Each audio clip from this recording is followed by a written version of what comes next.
L&T Infotech reported a steady fourth quarter earnings. The company won two large deals of nearly $50 million in the fourth quarter. To give us the outlook of the quarter gone by and what lies ahead, we're joined by Sanjay Jalona, MD and CEO of the company. We also have Yash Upadhyay from a research team joining by, who will speak to the management. Yash, take it away. Thank you for that, Darshan.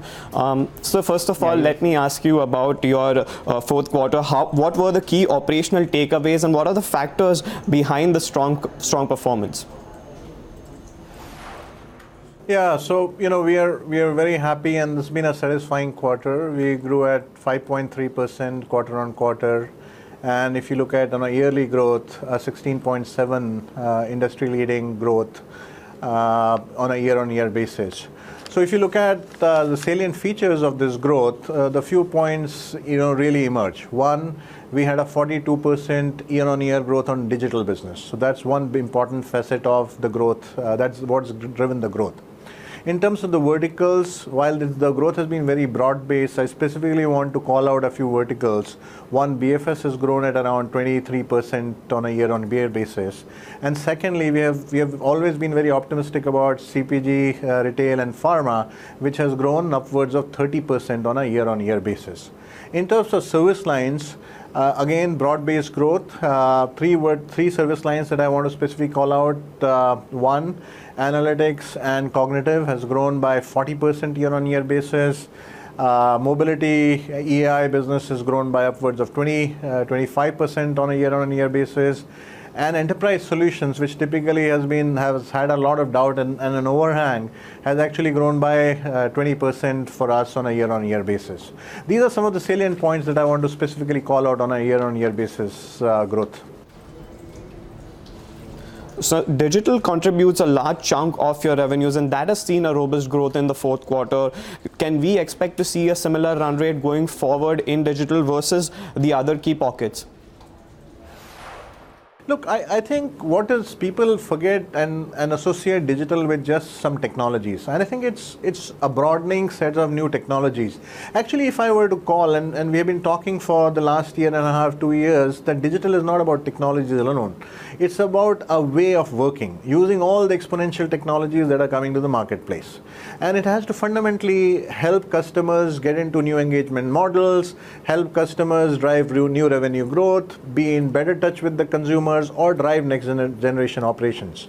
It could have blockchain as a technology, it should have AI, cognitive, or higher end analytics, Hadoop, Spark, Kafka, all kinds of things included. And more technologies are evolving on a everyday basis. So our strong belief is that customers will actually keep using these technologies as they spend more money. So for everyone, digital is going to be the mainstream and the main growth driver for the industry overall. And I think sooner than later, I think it will be what percentage are you growing in the analytics business will become more important as we see the evolution of the technology. And so this is the time when a lot of your clients, they are prepping up their budgets. What are you gathering in terms of the demand environment? Any caution with respect to spends, and how are you assessing the headwinds in this space?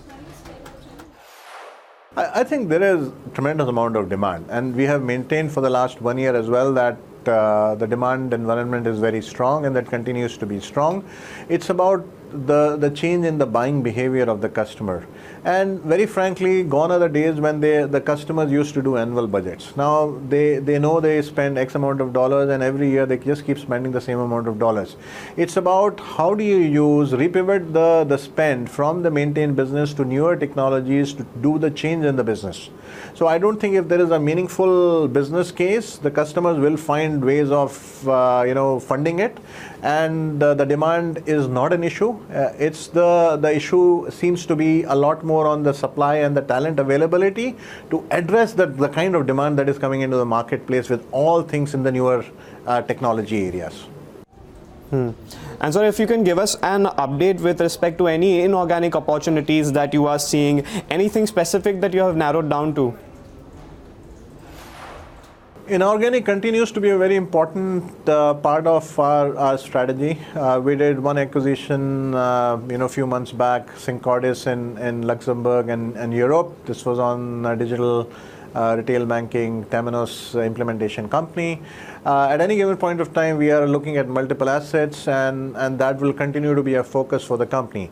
But the growth will be on terms of the targets will be in terms of the capabilities that we want to build for our customers, rather than just for the size. And we will look at all kinds of companies with horizontal capabilities as well as vertical capabilities in the verticals that we operate in.